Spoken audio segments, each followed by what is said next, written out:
آج جس عنوان پر لب کشائی اور گزارشات کرنا چاہوں گا کہ کیا پردہ تعلیم اور ترقی میں رکاوٹ ہے؟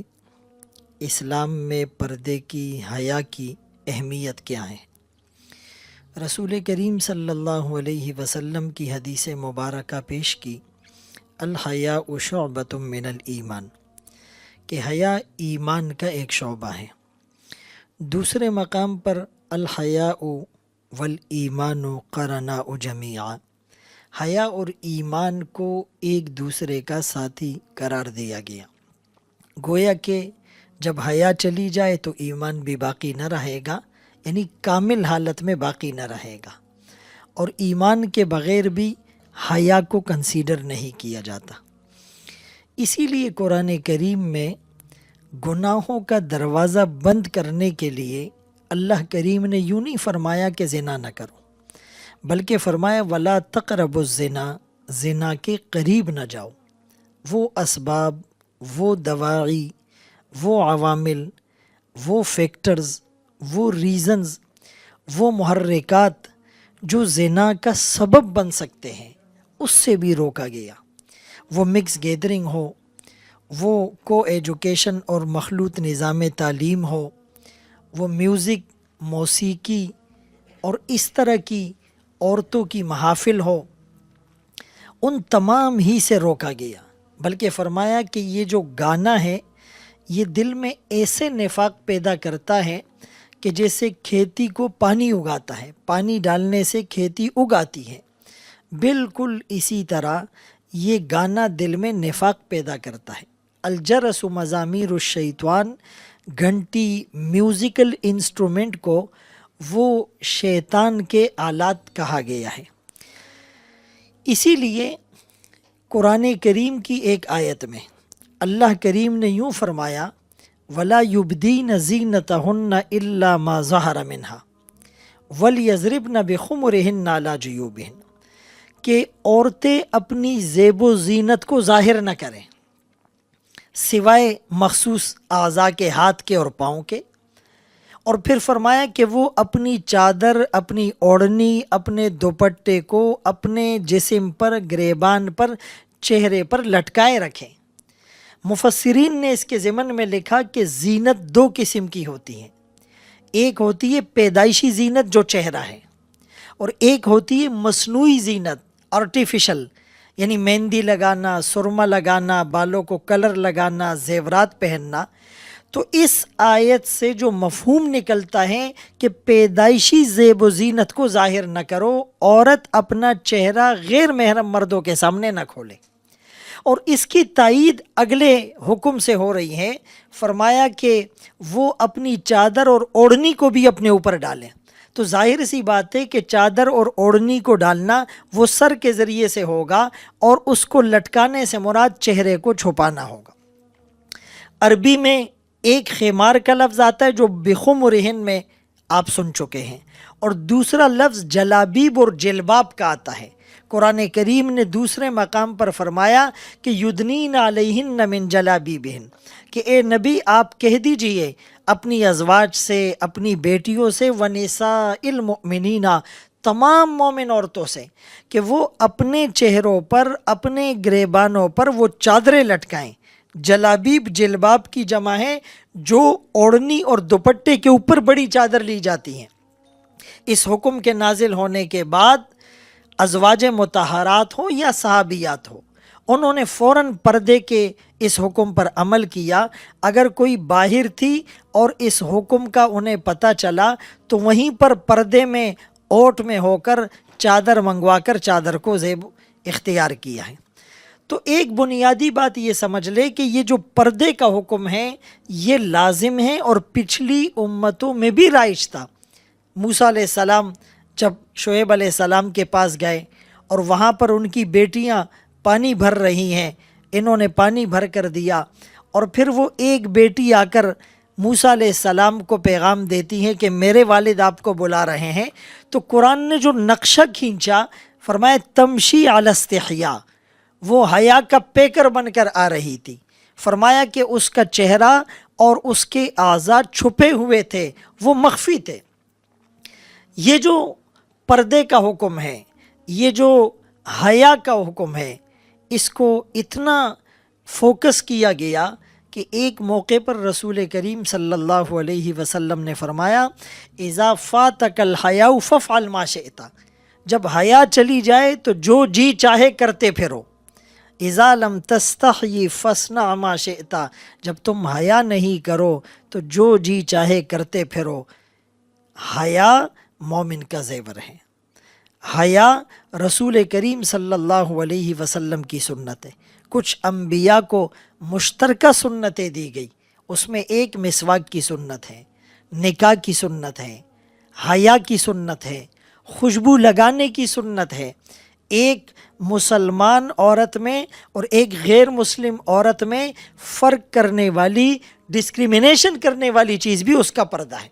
یعنی اس زمانے میں اس حکم کا شان نزول اگر ہمارے سامنے ہو تو مسلمان آزاد عورتیں بھی وہ بے پردہ گھومتی تھی، اور جو باندیاں تھیں، جو کنیزائیں تھیں، وہ بھی بغیر پردے کے گھومتی تھی۔ تو منافق ان کا پیچھا کرتے، ان کا تعاقب کرتے، آوازیں کستے اور ان کو جو ہے وہ تنگ کرتے تھے۔ تو اس پر یہ حکم نازل ہوا کہ مومن جو آزاد عورتیں ہیں وہ جب پردہ اور وہ جب سطر میں ہوگی تو فرق ہوگا کہ یہ آزاد ہیں، یہ باندیاں نہیں ہے، اور پھر کسی کی جرت نہیں ہوگی اس کی طرف نگاہ اٹھانے کی۔ اسی لیے مسلمان آزاد عورتوں میں اور باندیوں میں فرق کرنے کے لیے جو پہلا اسٹیپ لیا گیا، جو پہلا حکم دیا گیا کہ آزاد عورتیں وہ برقعے میں، حجاب میں، پردے میں کور ہو کر آئے کہ کسی کو آنکھ اٹھا کر دیکھنے اور آواز کسنے کی جرت ہی نہ ہو۔ بدقسمتی سے ایک وہ زمانہ تھا کہ آزاد مسلمان عورتوں کا شعار پردہ تھا، آج اسی پردے کو تنقید کا نشانہ بنایا جا رہا ہے، ان کی ترقی رک جاتی ہے، اور پردہ کرنے والی عورتیں گویا کہ نارمل نہیں ہوتی۔ تو آپ یہ بتائیں کہ اسلام تو یہی درس دے رہا تھا کہ پردے سے اور پردہ نہ کرنے سے فرق پڑتا ہے۔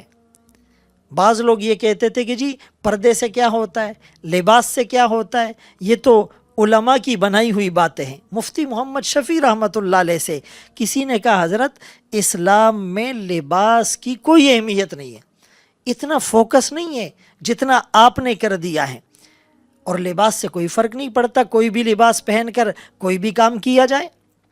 مفتی محمد شفیع رحمۃ اللہ علیہ نے عقلی طور پر اسے سمجھایا، فرمایا کہ جج صاحب آپ اگر کل عدالت میں جائیں اور اپنی اس کرسی میں اپنے اس خاص لباس کو پہنے بغیر گھر کے نارمل ڈریس میں چلے جائیں تو کوئی فرق پڑے گا؟ کہنے لگا ہاں یہ تو توہین عدالت ہوگی، یہ تو ہماری ریکوائرمنٹس ہیں، یہ تو ہمارے لیے لازم ہے کہ جج بھی اپنا وہ خاص گاؤن یا لباس پہنے گا، وکیل بھی اپنا خاص ڈریس کر کے اسی گیٹ اپ میں کیس لڑنے جائے گا، پائلٹ کے لیے الگ سی خاص وردی ہے، ڈاکٹر کے لیے میڈیکل لیب میں کام کرنے کے لیے خاص قسم کا گاؤن ہوتا ہے، پولیس کے لیے خاص قسم کی وردی ہے۔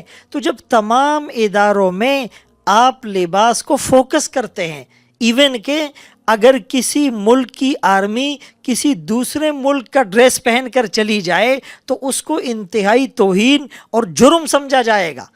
اسی طرح لباس جو اللہ کو پسند، جو اللہ کے رسول کو پسند، جو صحابہ کو پسند، اور رسول اللہ صلی اللہ علیہ وسلم نے جس کے بارے میں واضح ہدایات دی، تو وہ ضروری ہیں۔ تو بہرحال اسلام کہتا ہے کہ بھائی کہ مرد اور عورت جب ایک ساتھ تنہائی میں بیٹھیں گے تو تیسرا شیطان ہوگا، جب بے پردگی ہوگی تو فرمایا یہ نظر شیطان کے تیروں میں سے ایک تیر ہے۔ فرمایا جب مرد کسی عورت کو، غیر محرم عورت کو بے پردہ دیکھے گا، اس کے اعضاء کو دیکھے گا، عورت مرد کو دیکھے گی تو اس کا اثر ان کے دل دماغ پر، ان کے کردار پر ہوگا۔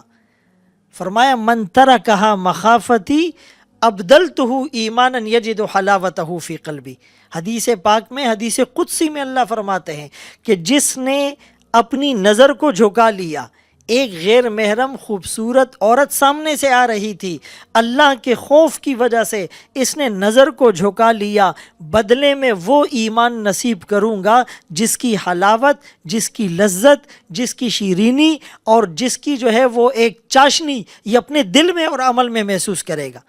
آج ہم کھڑے مسجد میں ہیں، ذہن کہیں اور ہیں، تلاوت کرتے ہیں، خیالات منتشر ہو جاتے ہیں، دعا مانگتے ہیں، کنسنٹریشن نہیں ہوتی، تہجد کی توفیق نہیں ملتی، کوئی بات سنتے ہیں وہ یاد نہیں رہتی۔ وجہ یہ ہے کہ بد نظری نے ہمارے حافظے کو متاثر کیا، ہماری روحانی طاقت کو متاثر کیا، ہمارے اعمال کو ہم سے سلب کر لیا۔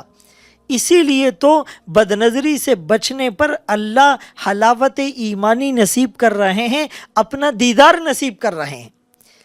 لیکن بہرحال اگر ان کی بات مان لی جائے کہ جی لباس سے کچھ نہیں ہوتا، پردے سے کچھ نہیں ہوتا، پردہ تو دل کا ہوتا ہے، نیت صاف ہونی چاہیے، پردہ تو دل کا ہوتا ہے، اس سوچ نے انسانیت کو ننگا کر دیا۔ یہ جو ہم کہتے ہیں نا جی ہمارے دل تو پاک ہیں، تو اس امت کے پاکیزہ ترین لوگ صحابہ تھے۔ امتحان اللہ قلوبہم للتقوی، جن کے دلوں کو اللہ نے تقوی کے لیے چن لیا۔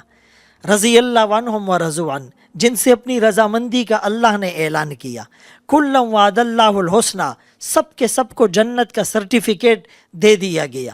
اولئک هم الصادقون، اولئک هم الفائزون، اولئک هم المفلحون، اولئک هم المؤمنون حقا وبالآخرۃ هم یوقنون، اشداء علی الکفار رحماء بینہم تراہم رکعا سجدا یبتغون فضلا من اللہ ورضوانا سیماہم فی وجوہہم من اثر السجود والسابقون الاولون من المہاجرین والانصار۔ اتنی صفات کے حامل صحابہ اس امت کے پاکیزہ ترین لوگ تھے، اور اس امت کی پاکیزہ ترین عورتیں ازواج مطہرات جو نبی کی بیویاں ہیں، امت کی مائیں ہیں۔ ان کو حکم دیا گیا اذا سألتموہن متاعا، اے صحابہ جب تمہیں اپنی ماؤں سے کچھ مانگنا پڑے، سوال کرنا پڑے، فاسألوہن من وراء حجاب، پردے کے پیچھے سے مانگنا۔ ذالکم اطہر لقلوبکم وقلوبہن، یہ تمہارے اور ان کے دلوں کی پاکیزگی کا سبب ہے۔ پاکیزہ دل والے صحابہ کو، پاکیزہ دل والی ازواج مطہرات سے جب بات کا حکم دیا جائے تو پردے کا کہا جائے، اور ہم گناہ گار گناہوں میں ڈوبے ہوئے، جن کی آنکھوں سے زنا ٹپکے، جن کے کان موسیقی کی پیپ سے بھرے ہوئے ہوں، جن کی زبان جھوٹ بولنے کی مشین ہو، جن کے ہاتھوں سے تکبر کی بو آئے، جن کی گردن اکڑی ہوئی ہو، جن کے دل اور دماغ گناہوں کے پروڈکٹر بنے ہوئے ہو، شراب پینے والے، زنا کرنے والے، قتل کرنے والے، رشوت لینے والے، سود کا لین دین کرنے والے، ملاوٹ کرنے والے، جھوٹ بولنے والے، جھوٹی قسمیں کھا کر مال بیچنے والے، عیب چھپا کر مال بیچنے والے، یہ گناہ گار کہتا ہے جی پردہ تو دل کا ہوتا ہے، چہرے کے پردے سے کیا ہوتا ہے؟ تو یہ قرآن اور حدیث کے صریح خلاف ہے۔ ایسے لوگوں کو اور ایسی سوچ کے حامل افراد کو اپنے ایمان کی فکر کرنی چاہیے۔ ہم کسی کو ڈرا نہیں رہے، ہم اس کو حقیقت بتا رہے ہیں۔ تو ایک بات یہ سمجھ لے کہ یہ پردہ اتنا اہم ہے کہ حضرت عثمان رضی اللہ تعالیٰ عنہ کو باغیوں نے گھیرا ہوا ہے، معاصرے میں ہے، اور آخر میں وہ دیوار پھلانگ کر وہ قتل کرنے کی نیت سے اندر بھی چلے گئے۔ تو حضرت عثمان رضی اللہ تعالیٰ عنہ کی جو اہلیہ تھی تو وہ یعنی اس وقت کے رسم و رواج کے مطابق اپنے دوپٹے کو سر سے سرکا کر دہائیہ دینے لگی کہ اس کو چھوڑ دو، قتل نہ کرو۔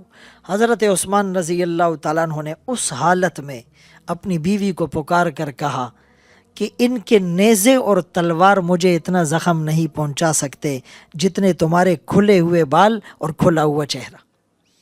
ایک عورت کا شوہر مر جائے، اس کی دنیا اجڑ جاتی ہے، اس کا سہاگ اجڑ جاتا ہے، وہ بے آسرا ہو جاتی ہے، وہ بے سروپا ہو جاتی ہے، یعنی اس کی غم کی، اس کی ٹینشن کی، اس کی ڈپریشن کی کیا کیفیت ہوگی، وی کانٹ امیجن۔ لیکن اس کو بھی حکم دیا گیا کہ ایسی عورت بھی اپنے چہرے کو نہ مارے، اپنے گریبانوں کو چاک نہ کرے، نوح اور مرثیہ اور زمانہ جاہلیت کی طرح چیخ و پکار نہ کرے، جو ایسا کرے فلیس منا، وہ ہم میں سے نہیں۔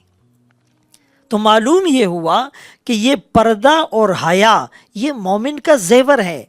مسلمان اور کافر عورتوں میں فرق کے لیے پردے کا حکم دیا گیا، آزاد اور باندیوں میں فرق کے لیے پردے کا حکم دیا گیا۔ یہ پردہ نشانی ہے اس بات کی کہ یہ آزاد ہے، یہ پردہ نشانی ہے اس بات کی کہ یہ پاکیزہ ہے۔ جو عورت اپنا چہرہ نہیں کھول رہی وہ اپنا سطر کیسے کھولے گی، وہ گناہ کیسے کرے گی؟ اسی لیے یہ پردہ اور حیا تعلیم میں رکاوٹ نہیں ہے، بلکہ اس سے تو مزید استعداد بڑھتی ہے۔ یعنی کو ایجوکیشن سسٹم میں بعض کالجز یونیورسٹیز میں، چاہے وہ یورپین ہو یا دوسرے ممالک میں، اگر لڑکیاں سکرٹس میں اور شارٹس میں اور ہاف سلیو میں اور باریک لباس میں بیٹھی ہوئی ہو اور مرد بھی ہو، تو ظاہر سی بات ہے کہ جب نظر پڑے گی تو اثر ہوگا، اس کے انتشار اور خیالات میں وہ یکسوئی نہیں رہے گی۔ لیکن اگر مرد عورتوں کا الگ نظام تعلیم ہو، پردے کے اندر نظام تعلیم ہو، تو ان کی ساری صلاحیتیں اور یکسوئی اور استحضار وہ مکمل رہے گا۔ تو یہ بات کہ یہ رکاوٹ ہے، یہ لوجیکلی بھی غلط ہے۔ کیپٹن شہناز ایک پائلٹ ہیں اور باحجاب پائلٹ ہیں اور پردے میں وہ جہاز اڑاتی ہیں، یعنی اس پردے کی وجہ سے اس کی اس جہاز اڑانے کی صلاحیت میں کوئی فرق نہیں آیا۔ کچھ عرصے قبل فیصل آباد کی ایک باحجاب باپردہ طالبہ نے 18 گولڈ میڈل حاصل کیے، اس کا حجاب اور پردہ اس کی تعلیم کی راہ میں رکاوٹ نہیں بنا۔ ایک نیوز اینکر نے ایک پروگرام کرتے ہوئے حجاب پہنا، حجاب پہن کر پروگرام کیا اور کہا کہ حجاب پہننے سے پہلے اور حجاب پہننے کے بعد کوئی فرق میری تعلیم اور ترقی میں اور میری صحافت میں آڑے نہیں آیا، رکاوٹ نہیں بنا۔ بلکہ جرمنی کی ایک رکن پارلیمنٹ نے، جو مسلمان بھی نہیں تھی، لیکن جب حجاب اور پردے کے خلاف ایک کمپین چلی، ایک نیگیٹو پرسیپشن ڈیولپ ہوا، ایک سرکاسٹک لینگویج اسلام کے خلاف استعمال ہوئی، تو وہ ایک دن اسمبلی میں حجاب پہن کر آئی اور اس نے کہا کہ حجاب پہننے سے پہلے بھی میں وہی عورت، حجاب پہننے کے بعد بھی میں وہی عورت۔ تو یاد رہے کہ اس طرح کی باتیں کیوں ہوتی ہے۔ یعنی یہ مغربی تہذیب کے دو بڑے ایجنڈے ہیں۔ ایک ایجنڈا ہے ان کا آباد کرنا اور دوسرا ایجنڈا ہے برباد کرنا۔ یہ جو آباد کرنا تو وہ کسی طرح آپ کو اپنا ہم خیال بنائیں، آپ ان کے مذہب کو تبدیل کر لیں یا آپ صرف نام کے مسلمان رہیں۔ یعنی اس وقت جو جنگ ہے وہ اسلام کے خلاف نہیں ہے، ایک ہوتا ہے وار اگینسٹ اسلام اور دوسری ہوتی ہے وار ود ان اسلام۔ اس وقت اسلام کے اندر جنگ چل رہی ہے، یعنی آپ مسلمان رہیں، نام کے رہے۔ آپ واشنگٹن ڈی سی کے سامنے آپ نماز پڑھے، کوئی پابندی نہیں ہے، آپ اذان دے، کوئی پابندی نہیں ہے، آپ افطار پارٹی کرے، کوئی پابندی نہیں ہے۔ بعض چرچ میں جمعے کے دن آپ کو جمعے کی نماز پڑھنے کے لیے فیسیلیٹیٹ کیا جاتا ہے، کوئی پابندی نہیں ہے۔ آپ تسبیح ہاتھ میں لے کے گھومیں، آپ عمامہ پہن کر گھومیں، آپ مسواک جیب میں رکھ کر گھومیں، آپ تبلیغ میں چلے جائیں، مسئلہ ان کو تب ہوگا جب آپ اسلامی نظام کی بات کریں گے، جب آپ اپنی مغربی کلچر کو ختم کر کے اسلامی اقدار کی بات کریں گے، جب آپ مشرقی روایات کی بات کریں گے، جب آپ پردے کی بات کریں گے، جب آپ سوشل کسٹم یعنی معاملات کے اندر جب آپ رشوت اور سود کے خلاف بات کریں گے، تب ان کو تکلیف ہوگی۔ تو یاد رہیں کہ اسلام کے خلاف مغربی تہذیب کے دو پروپیگنڈے، ایک برباد کرنا، ایک آباد کرنا۔ آباد کرنے کا مطلب وہ آپ کو اپنا ہم خیال بنائیں۔ لن ترضى عنك اليهود ولا النصارى حتى تتبع ملتهم، ہرگز یہود و نصارہ آپ سے راضی نہیں ہو سکتے جب تک آپ ان کی خواہشات کی اتباع نہ کر لیں، آپ ان کے طریقوں پر چلیں، آپ ان کی ہاں میں ہاں ملائیں، وہ آپ کو فیسیلیٹیٹ بھی کریں گے، آپ کو یورپ بھی بھیجیں گے، آپ کی شادیاں بھی کرائیں گے، آپ کو کاروبار سیٹ کر کے دیں گے، آپ کے فائنینشیل معاملات کو دیکھیں گے۔ لیکن اگر آپ نے ان کی یہ بات نہ مانی تو پھر وہ مسلم امہ اور مسلم نوجوان کو برباد کریں گے، فحاشی کے ذریعے، عریانیت کے ذریعے، بیہودگی کے ذریعے سے۔ 1999 میں تقریباً 21-22 سال پہلے ایک آرٹیکل نظر سے گزرا، ایک یہودی نے لکھا کہ مستقبل میں مسلمانوں کو ختم کرنے کے لیے ہمیں جنگوں کی، اسلحے کی، ٹیکنالوجی کی اور ایکوپمنٹس کی کوئی ضرورت نہیں ہے۔ دو چیزیں مسلمانوں میں انٹر کر دو، مسلمان مغلوب اور محکوم ہو جائیں گے، تمہارے ماتحت ہو جائیں گے، ان کی حیثیت ختم ہو جائے گی، ان کی ہوا اکھڑ جائے گی، ان کے پاؤں زمین پر نہیں جم پائیں گے۔ ایک شبہات اور ایک شہوات۔ اب شبہات کیا ہے کہ جی قربانی میں آپ کروڑوں کے جانور خریدتے ہیں، اس کی جگہ کسی کی شادی کرا دیں، ہاسپٹل بنا دیں، کسی کا علاج کر دیں۔ آپ بار بار حج اور عمرے پر جاتے ہیں، اتنا پیسہ وہاں خرچ کرنے کے بجائے آپ کسی کو گھر بنا کر دے دیں، کسی مقروض کا قرضہ ادا کر دیں۔ آپ کو یہ کام کرنے کی کیا ضرورت ہے؟ اور روزے میں 12 گھنٹے بھوکے پیاسے رہنے سے کیا مطلب ہے؟ بس آپ جو ہے وہ خلق خدا کی خدمت کریں، رفائی فلائی کام کریں۔ اور یہ نماز تو نعوذ باللہ جسٹ ایک ایکسرسائز اور اٹھک بیٹھک ہیں، آپ لوگوں کے حقوق ادا نہیں کر رہے تو ایسی نماز سے کیا فائدہ؟ اور زکوٰۃ آپ دینے کو اور دکھلانے کو دے رہے ہیں تو اس سے کیا فائدہ؟ اس طرح کے شبہات پیدا کر کے اسلام کی اس عمارت میں رخنہ ڈالنے کی کوشش ہے۔ اب یہ دیکھیں کہ یہ جملہ اس وقت کیوں نہیں کہا جاتا کہ جی آپ 2 لاکھ کا آئی فون جیب میں رکھتے ہیں، آپ 20,000 کا موبائل رکھے، باقی پیسے غریب کو دے دیں۔ آپ 1 کروڑ کی گاڑی میں گھومتے ہیں، آپ 10 لاکھ کی گاڑی استعمال کریں، 90 لاکھ غریب کو دے دیں۔ آپ اپنی بیٹی کی اور بیٹے کی شادی میں 1 کروڑ روپے لگاتے ہیں، 10 لاکھ میں شادی کرے، 90 لاکھ غریب کو دے دیں۔ آپ 14 گز میں جھنڈیاں ہیں، لائٹنگ ہیں یا دوسرے ایونٹ سے ان فنکشنوں میں آپ کروڑوں روپے خرچ کرتے ہیں، آپ اس کی جگہ غریب کو دے دیں۔ آپ پکنک پر جاتے ہیں، آپ اپنی تقریبات کرتے ہیں، اس میں کروڑوں روپے کے اخراجات ہوتے ہیں، آپ اس کی جگہ غریب کو دے دیں۔ وہاں یہ نہیں کہا جائے گا ہیپی نیو ایئر نائٹ میں، یعنی جو چراغاں ہوتا ہے، جو فائرنگ ہوتی ہے، جو آتش بازی ہوتی ہے، جو شرابیں پی جاتی ہیں، جو خرچے ہوتے ہیں، اس کی جگہ آپ غریب کو دیں۔ ایسے موقعوں پر انہیں غریب یاد نہیں آئیں گے، انہیں غریب یاد آئے گا تو حج کے موقع پر، انہیں غریب یاد آئے گا تو قربانی کے موقع پر، انہیں غریب یاد آئے گا تو عمرہ کرنے کے موقع پر۔ اسی لیے ایک مخصوص طبقہ ایک مخصوص ایجنڈے کے تحت وہ آپ کے ذہنوں میں شبہات پیدا کرے گا۔ اور دوسری چیز شہوات، فحاشی، بے حیائی، عریانیت، آپ کی حیا اور موڈیسٹی کا جنازہ نکل جائے گا۔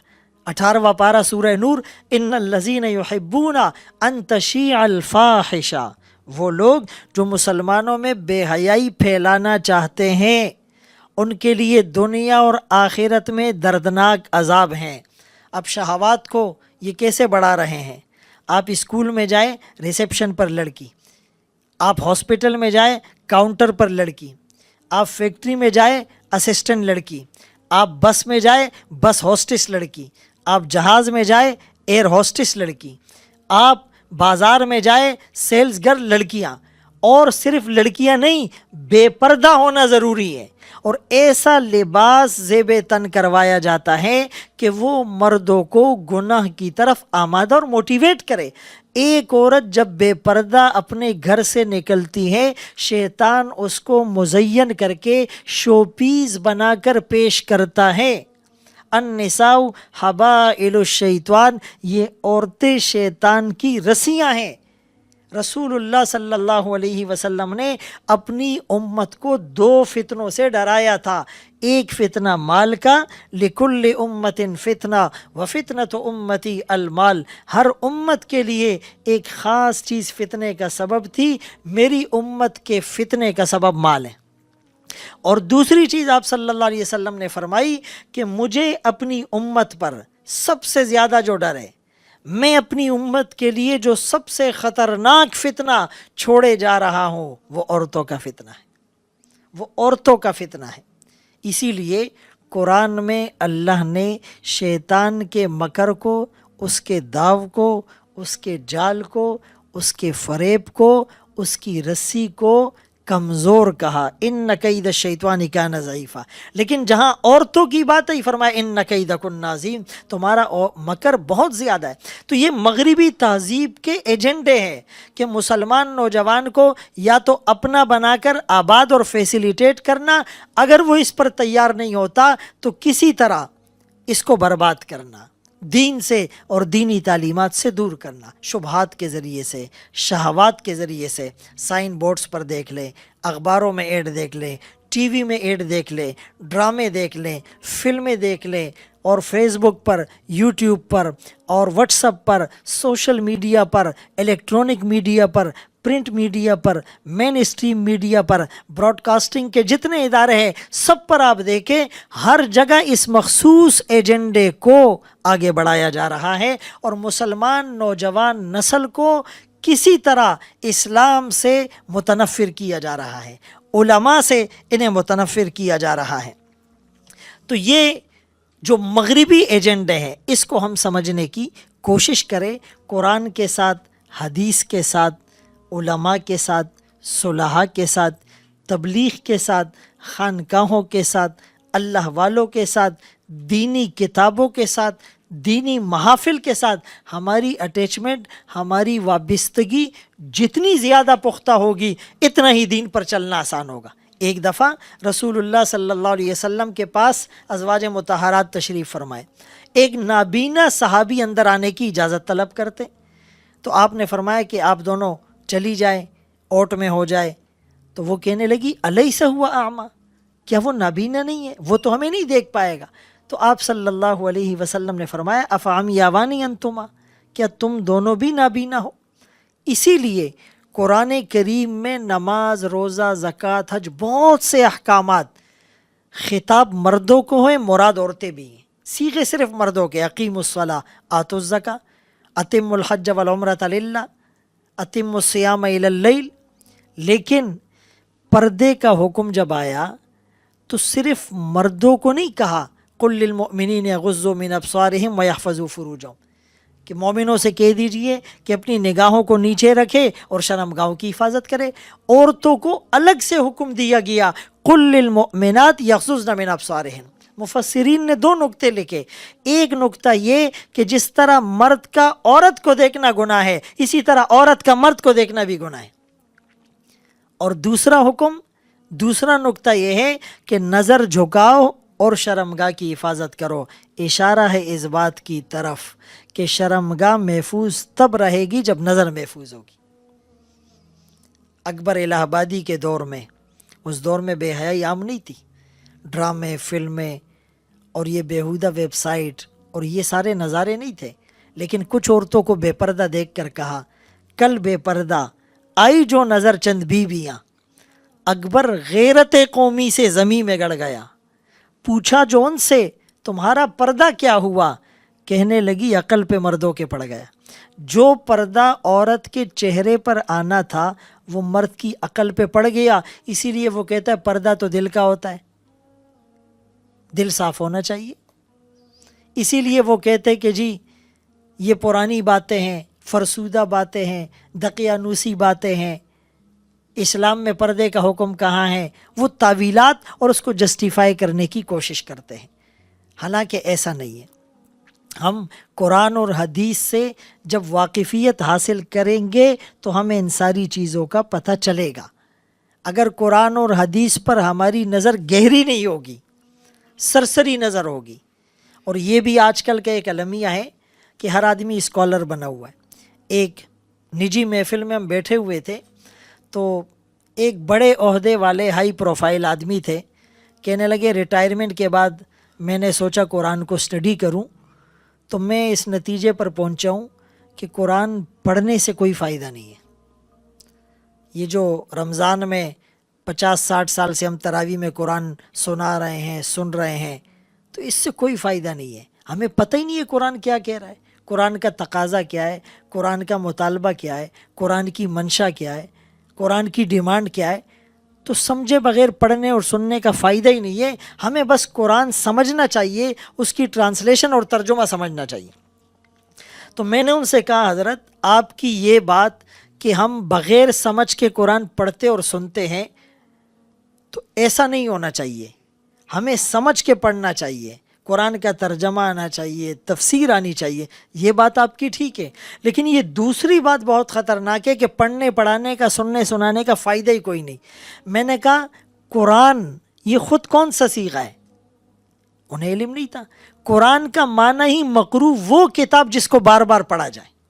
میں نے کہا اللہ قرآن میں فرما رہے ہیں 29واں پارہ سورہ مزمل، ورتل القرآن ترتیلا، آپ قرآن ٹھہر ٹھہر کر پڑھیے. ای جود القرآن تجویدا. علامہ جزری رحمۃ اللہ علیہ نے لکھا کہ جو بغیر تجوید سے قرآن پڑھتا ہے گناہ گار ہے. وَلَغْزُ بِالتَّجْوِيدِ حَتْمُ اللَّازِمِ مَن لَّمْ يُجَوِّدِ الْقُرْآنَ فَإِنَّهُ آثِمٌ. پھر قرآن خود کہتا ہے فَاقْرَؤُوا مَا تَيَسَّرَ مِنْ، پڑھو جو تمہیں آسانی ہو. پھر قرآن خود کہتا ہے اذا قرئ القرآن فاستمعوا له وانصتوا، جب قرآن پڑھا جائے کان لگا کر سنو. ایک ہوتا ہے سننا اسمعوا، ایک ہوتا ہے کان لگا کر سننا، کنسنٹریشن کے ساتھ، اٹینشن کے ساتھ، اس کو فاستمعوا استماع کہتے ہیں. اب اتنا کافی تھا، لیکن وانصتوا فرمایا خاموش بھی رہو. یعنی پورے استحضار کے ساتھ قرآن سننے کا، سنانے کا حکم دیا گیا. فرمایا جو قرآن کا ایک حرف پڑھتا ہے اس کو 10 نیکیاں ملتی ہے، اور جو حافظ قرآن ہوگا اس کو کہا جائے گا اقرا ورتقی ورتل کما کنت ترتل فی الدنیا. قرآن پڑھتا جا، جنت کے درجوں پہ چڑھتا جا، ٹھہر ٹھہر کر تجوید سے پڑھ، جتنی تو آیات پڑھے گا اتنے تجھے درجے ملیں گے. تو میں نے کہا آپ کا یہ کہنا کہ قرآن پڑھنا یا سننا اس کا کوئی فائدہ ہی نہیں، اس پر اپنا وقت نہ ضائع کیا جائے، تو یہ آپ قرآن کے خلاف جا رہے ہیں. اب وجہ یہ تھی کہ انہوں نے بغیر استاد کے 3-4 ترجمے قرآن کے دیکھ لیے تھے.